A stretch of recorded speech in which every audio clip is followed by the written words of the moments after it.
너희로 내 백성을 삼고 나는 너희 하나님이 되리니 나는 애굽 사람의 무거운 짐 밑에서 너희를 빼어낸 너희 하나님 여호와인 줄 너희가 알지라. 보세요. 수고하고 무거운 짐의 이야기가 나오는데 내가 아브라함과 이삭과 야곱에게 주기로 맹세한 땅으로 너희를 인도하고 그 땅을 너희에게 주어 기업을 삼게 하리라.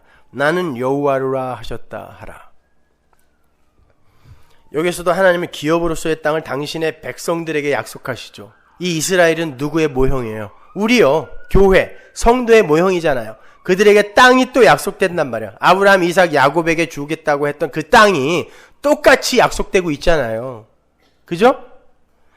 그러나 이스라엘도 그 땅을 차지하지 못하고 수시로 쫓겨나거나 다른 민족들에게 뺏기고 식민지 생활을 해요. 심지어 그 약속을 받은 당사자 이스라엘 1세대는 광야에서 다 죽어요. 못 들어간단 말이에요. 그럼 그 약속은 무슨 약속이냔 말이에요.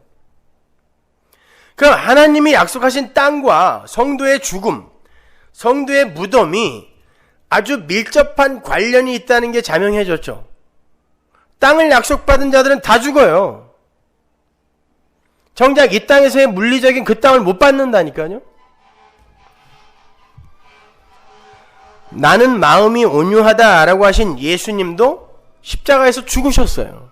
온유한 그분이, 땅을 기업으로 받을 그분이 죽었다니까요. 그러므로 해서 예수님의 처소인 교회가 탄생된 거죠. 왜? 땅을 기업으로 받을 모세가 광야에서 왜 죽어야 돼요? 가나안이 눈앞에 있는데 왜 굳이 하나님이 거기서 죽이냐고요. 하나님이 하나님의 백성들에게 주시는 땅은 바로 이 옛 땅, 이 원래 새 땅이었던, 거룩한 땅이었던, 하나님의 처소였던 그들이 이 땅에 내려와 부정한 땅, 육신을 입고 있죠. 하나님이 못 들어갈 땅. 그게 역사 속에서 죽어 하나님이 거하실 수 있는 하나님의 땅, 새 창조의 그 땅으로 다시 새롭게 창조되는 그것이 땅을 주는 거예요.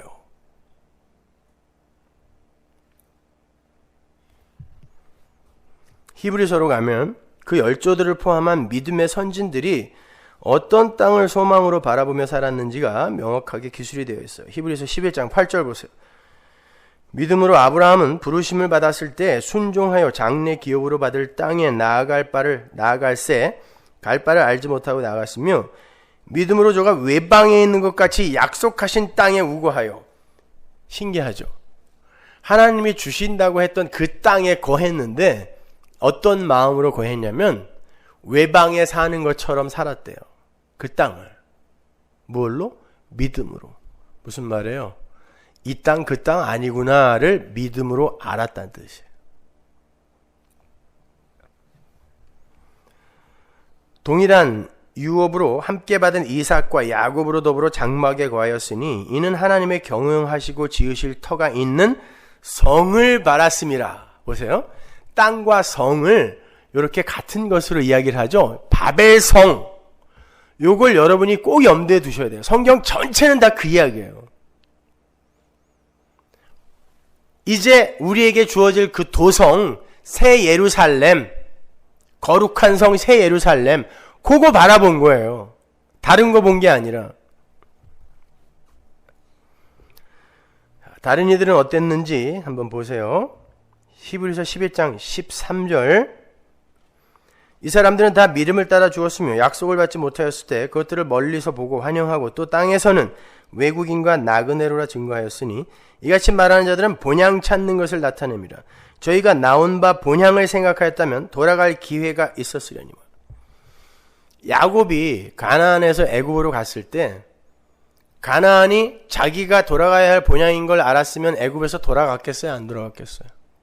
돌아갔겠죠? 안 돌아갔다는 뜻이에요. 근데 왜? 그 땅 아니란 거 알았다는 뜻이에요. 이게. 저희가 이제는 더 나은 본향을 사모하니 곧 하늘에 있는 것이라. 그러므로 하나님이 저희 하나님이라 일컬음 받으심을 부끄러워 아니하시고 저희를 위하여 한 성을 예비하셨느니라. 또 땅과 성이 이렇게 비교되고 대조되고 있어요. 신명기 11장으로 가면 그 땅의 특징이 구체적으로 그려져 있어요. 신명기 11장 10절. 내가 들어가 얻으려 한 땅은 네가 나온 애굽 땅과 같지 아니하니 거기서는 너희가 파종한 후에 발로 물대기를 채소밭에 댐과 같이 하였거니와 너희가 건너가서 얻을 땅은 산과 골짜기가 있어서 하늘에서 내리는 비를 흡수하는 땅이요 내 하나님 여호와께서 권고하시는 땅이라. 세초부터 세말까지 네 하나님 여호와의 눈이 항상 그 위에 있는 땅이다. 천수답 농사 짓는 곳. 하나님이 주시면 먹고 안 주시면 안 먹는 그 땅. 은혜의 땅. 그게 가나안이라는 뜻이에요. 근데 이스라엘이 가나안에 들어가서 역시 자기들의 힘을 의지했죠. 그리고 이 세상의 왕을 원했잖아요. 하늘의 왕을 왕 취급하지 않고. 그러니까 이 땅은, 신명기에서 말하는 이 땅은 바로 하나님의 은혜에 의해서 이제 하나님의 전적인 은혜로 새롭게 창조가 될, 불가항력적인 은혜로 말미암아 새롭게 창조가 될 교회, 하나님의 도성, 거룩한 성 새 예루살렘, 여러분을 이야기하는 거예요. 그 땅이 여러분에게 반드시 기업으로 주어질 것이기 때문에 여러분은 역사 속에서 온유로 밀려 내려가는 거죠.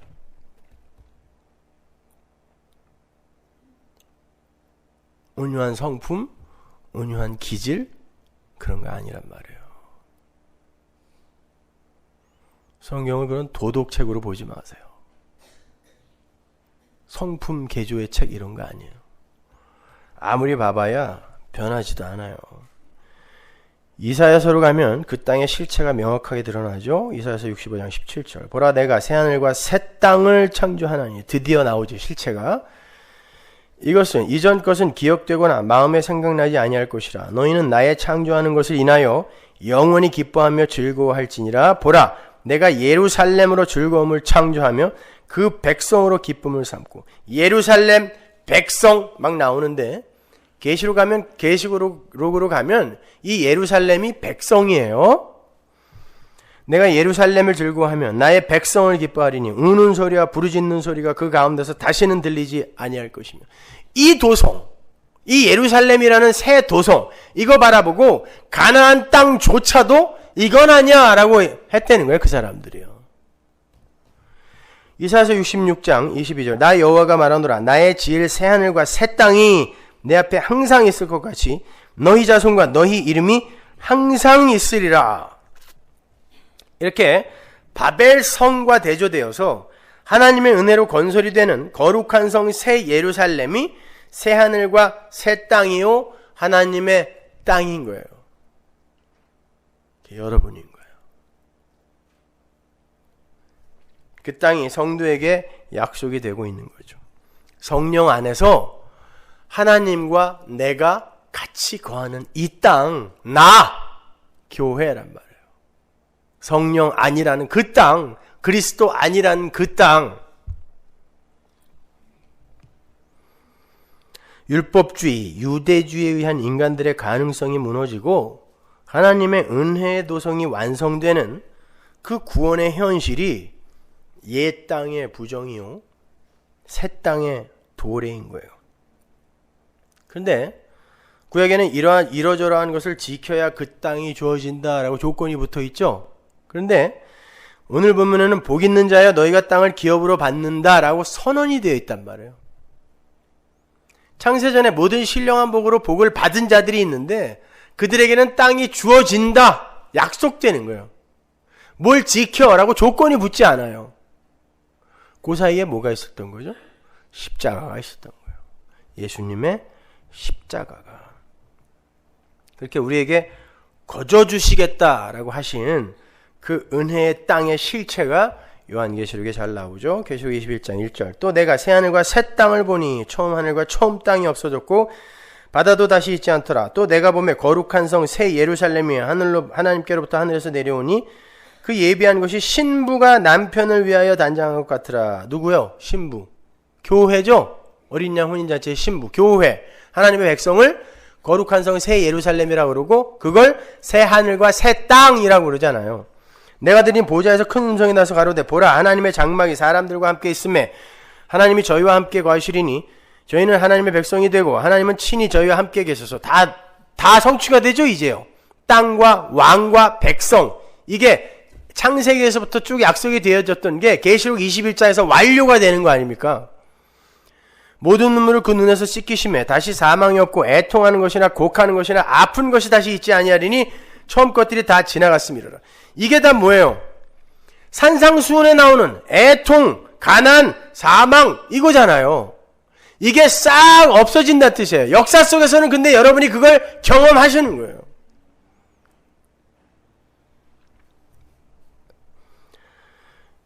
요한계시록 전체가 멸망받을 바벨론과 새하늘과 새 땅의 대조라는 건 여러분이 잘 아시죠? 창세기에서도 바벨성과 아브라함에게 약속되는 땅이 대조가 돼요. 그러니까 유대주의와 인본주의 그리고 은혜가 끊임없이 전쟁을 치르면서 창세기부터 계시록까지 가는 거예요. 그리고 그게 역사라니까요. 다시 에스겔서 36장으로 가보세요. 24절. 내가 너희를 열국 중에서 취하여내고 열국 중에서 모아 데리고 고토에 들어가서 맑은 물로 너희에게 뿌려서 너희로 정결케 하되 곧 너희 모든 더러운 곳에서와 모든 우상을 섬김에서 너희를 정결케 할 것입니다. 땅에 들어가서 너희들을 물로 씻어서 부정한 너희들을 물로 씻어서 정결케 할 거라 그래요. 왠 줄 아세요? 땅이 부정해주면 안 돼요. 하나님이 함께 거하실 땅이기 때문에. 그래서 거기에 선행되는 게 뭐냐면 부정한 자를 물로 씻어버리는 거거든요. 그게 정결 예식이에요. 물로 씻는 거. 그래서 성전에도 물두멍이 있죠. 집집마다 정결 예식 항아리가 있었던 거예요. 물로 씻어야 돼요. 부정한 거를. 자, 하나님의 땅은 부정한 것들이 들어갈 수 없는 곳이라서 이렇게 물로 씻어서 하나님의 땅을 완성하시겠다라는 건데, 이 새 언약은요 레위기의 유출병에 관한 규례에서 그 뿌리를 찾을 수 있는 거예요. 거기서 물로 씻어라 쭉 반복하여 나와요. 볼까요? 레위기 15장 1절. 여호와께서 모세와 아론에게 일러 가라사대 이스라엘 자손에게 고하라 이르라 누구든지 몸에 유출병이 있으면 그 유출병을 인하여 부정한 자라 그 유출병으로 말미암아 부정함이 이러하니 곧 몸에서 흘러나오든지 그것이 엉겼든지 부정한즉 유출병 있는 자의 눕는 상은 다 부정하고 그의 앉았던 자리도 다 부정하니 그 침상에 접촉하는 자는 옷을 빨고 물로 몸을 씻을 것이며 저녁까지 부정하리라. 유출병 있는 자의 앉았던 자리에 앉는 자는 옷을 빨고 물로 몸을 씻을 것이며 저녁까지 부정하리라. 유출병 있는 자의 몸에 접촉하는 자는 옷을 빨고 물로 몸을 씻을 것이며 저녁까지 부정하리라. 유출병 있는 자가 정한 자에게 침을 뱉으며 정한 자는 옷을 빨고 물로 몸을 씻을 것이며 저녁까지 부정하리라. 여인이 월경을 하거나 지속적으로 유출병, 하혈을 할 때 율법이 그걸 부정한 것이라고 규정을 하고 그것 자체가 부정한 거 아니에요. 거기는 의미가 있는 거예요. 그러한 자들과 닿기만 해도 모두 부정한 것이 된다 그래요. 닿기만 해도. 그러한 부정함을 어떻게 깨끗하게 하라 그래요? 물로 씻어서. 이 똑같은 단어가 새 언약에 나오는 거예요. 물로 씻어서. 고토에 들어가. 내 땅에 들어가. 물로 씻어서. 이게 지금 새 언약으로 주어지고 있는데, 그렇다면 왜 율법은 여인들이 하혈하는 걸 부정하다고 말하는 거죠? 민수기에 그 의미가 나와요. 민수기 35장 33절. 너희는 거하는 땅을 더럽히지 말라. 피는 땅을 더럽히나니 피 흘림을 받은 땅은 이를 흘리게 한 자의 피가 아니면 속할 수 없느니라. 너희는 너희 거하는 땅 곧 나의 거하는 땅을 더럽히지 말라. 나 여호와가 이스라엘 자손 중에 거함이니라. 어떤 이의 피가 더러운 자들의 피로 말미암아 더럽혀진 그 땅을 속해서 깨끗하게 하는 어떤 역사를 지금 설명하는 거예요. 이걸로요. 그래서 월경이니 하혈이니 이런 게 나오는 거예요. 그것 자체를 이야기하는 게 아니란 말입니다. 하나님의 땅에 타락한 인간의 피가 닿으면 땅이 부정해진다 그래요. 왜? 그 속에 들어있는 게 다 더러운 거기 때문에. 예레미야 17장 9절. 만물보다 거짓되고 심히 부패한 것은 마음이라 누가 이를 능히 알리오마는. 사람 안에 들어있는 것이 이 세상에서 제일 더러워요. 근데 그게 피로 쏟아져서 땅을 부정하게 만들어버리기 때문에 절대 땅에 피를 흘리면 안 된다. 이게 율법에 규정되어 있는 거예요. 그래서 살인도 안 된다는 거예요. 사람 죽이는 거, 그게 나쁜 것이다. 이걸 가리키는 것보다 땅 더러워지면 안 된다. 왜? 하나님이 함께 살 땅이니까. 약속의 땅이니까. 그래서 하나님께서 그 부정한 자들을 물로 씻으라고 하신 거고, 새 언약에서는 내가 고토에 들어가서, 내 땅에 들어가서 너희를 물로 씻어 깨끗하게 할 것이다 라고 하신 거예요. 그래야 내가 거할 수 있거든요. 그건 우리를 닦음으로 말미암아 하나님의 땅이 완성된다는 뜻이에요. 이게 새 언약이에요. 그래서 고토에 들어가 물로 씻는다 그러는 거예요. 나중에 보면 물과 성령으로 거듭난다 그러죠. 세례 이야기 하잖아요. 그 이야기가 나중에 새 언약 밑에 가면 너의 마음을 잘라낸다 그러죠. 이게 할례거든요. 그러니까 세례가 물과 성령으로 세례를 받는 거예요. 그래서 씻는 거예요. 깨끗이 씻는 거예요. 여러분을 죽여버리는 거예요. 그 아이에. 그게 땅을 선물로 기업을 받은 자의 운명이었잖아요. 역사 속에서 죽는 거, 광야에서 죽는 거. 그러니까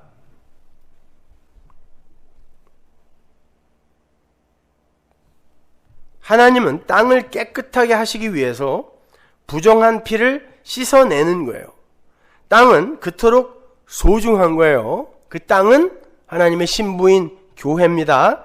신약에 그러한 유출병이 어떻게 구원으로 연결이 되는지가 잘 나와 있는데 거기가 마태복음 9장이죠. 20절 보세요. 12회를 혈루증으로 앓는 여자가 예수의 뒤로 와서 그 겉옷가를 만지니. 지금 어떻게 된 거예요? 율법에 의하면. 혈루병 앓는 여자가, 유출병 앓는 여자가 예수님 만졌으니까 부정한 거 된 거예요. 예수님이. 그죠? 그랬는데 이 여자가 어떻게 돼요? 예수께서 돌이켜 그를 보시며 가라사 따라 안심하라 내 믿음이 너를 구원하였다. 그렇죠. 그 시에 그 여자가 구원받았다라고 성경이 굳이 기록하고 있어요. 만지자마자 예수님이 그녀의 부정을 가져간 거예요. 사망을 가져간 거죠. 마태복음 8장 16절 보세요. 이는 선지자 이사야로 하신 말씀에 우리 연약한 것을 친히 담당하시고 병을 짊어지셨도다 함을 이루려 하심이더라. 이거죠. 그죠? 예수님이 여인의 유출병, 부정함을 가져가서 이제 부정한 자가 되는 거예요. 그러면 예수님이 피를 흘려야 되잖아요. 그 피가 어디서 쏟아졌어요? 십자가에서 쏟아진 거예요. 그러니까 십자가의 이야기를 하는 거예요. 창세기부터 땅 이야기는, 온유함에 대한 이야기는 십자가 이야기 하려고 하는 거예요. 그게 레위기의 유출병과 연결이 되어서 또 예레미야 31장과 에스겔서 36장의 새 언약과 연결이 되어서 땅과 연결이 되고 결국 십자가에서 결론이 지어지는 거란 말입니다. 예수님의 십자가. 그 자리에서 피를 철철 흘리며 저주받은 자로 죽어야 할 자, 부정한 자로 선고받아 죽어야 할 자가 여러분과 저였잖아요. 거기에서 예수님이 피를 철철 흘리는 거예요. 그런데 그 피가 우리를 씻으시는 거죠. 그래서 교회가 탄생되는, 깨끗이 씻겨져서 하나님이 거하시는 땅이 되는 그 시점에 예수님의 피와 함께 물이 쏟아지는 거예요. 씻겨지는 거죠. 그걸 이 세상에서 생명 창조로 하나님이 보여주시는 거예요.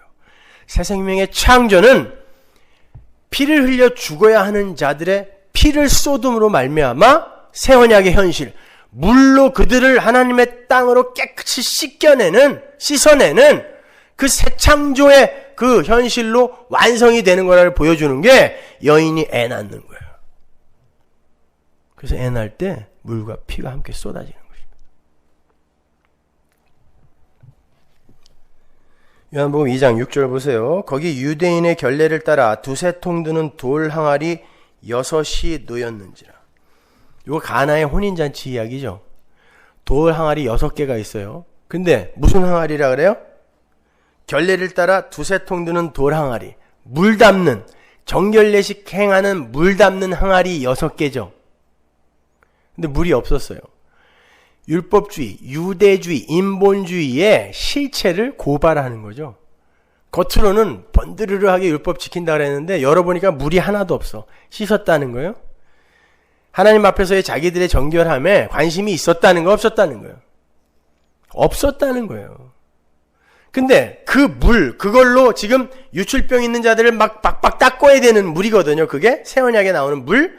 그걸 잔치가 끝난 그 집, 이제 이 집은 잔치 아니다. 여기는 멸망받아 죽을 지옥이야. 선언되는 거예요. 그게 포도주가 떨어진 게.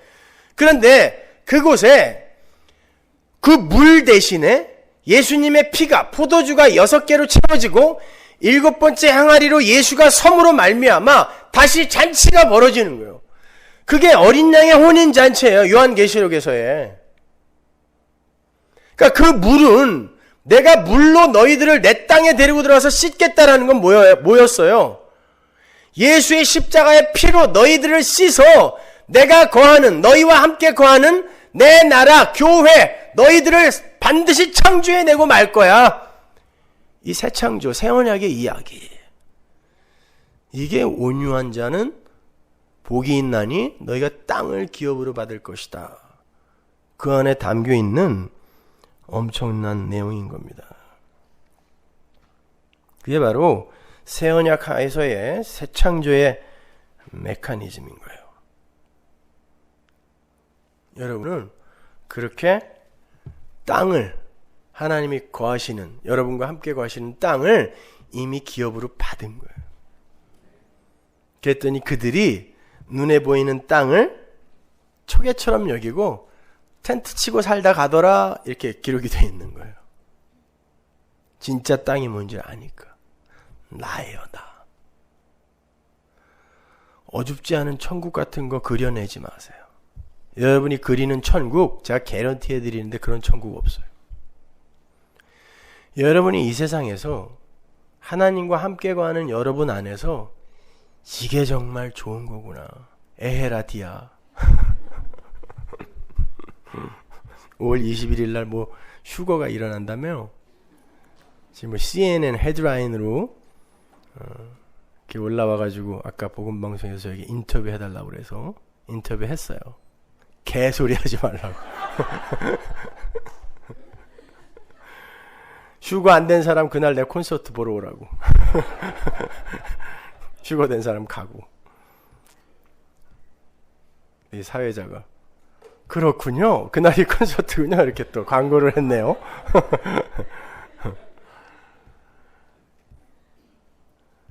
아이 휴거 되면 진짜 에헤라디아죠.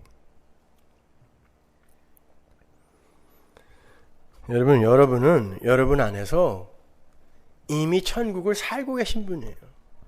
그런 사람은 이미 종말과 심판을 땡겨서 사는 사람이거든요.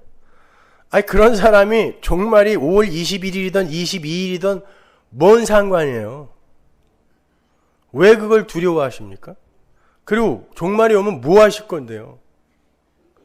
재림이라는 단어 자체가 파루지야, 나타나다예요.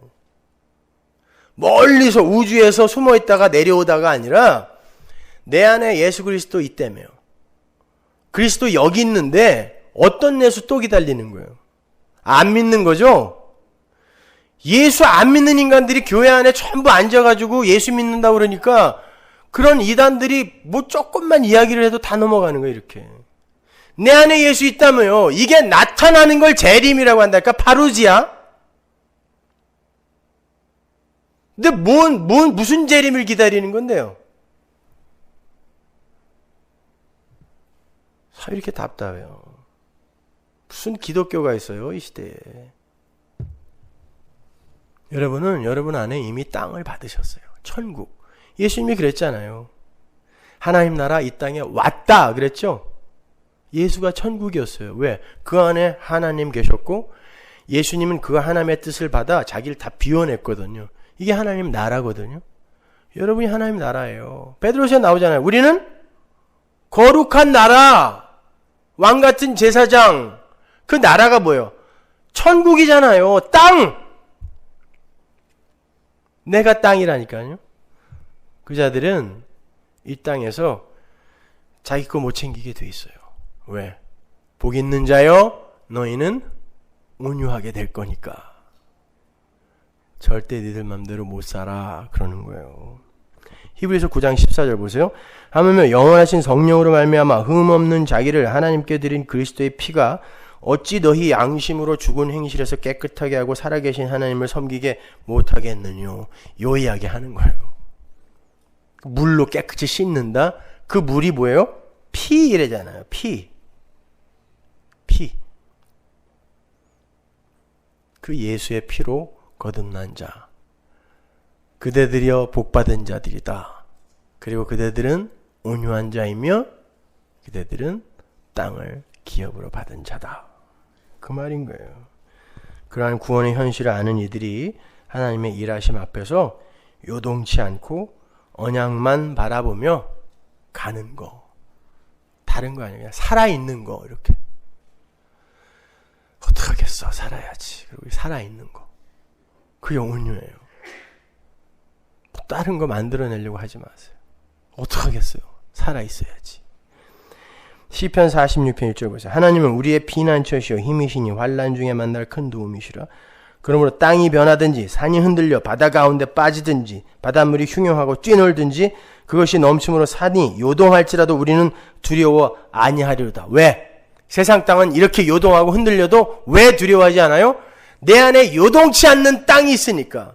이게 온유며 안정이며 겸손인 거예요.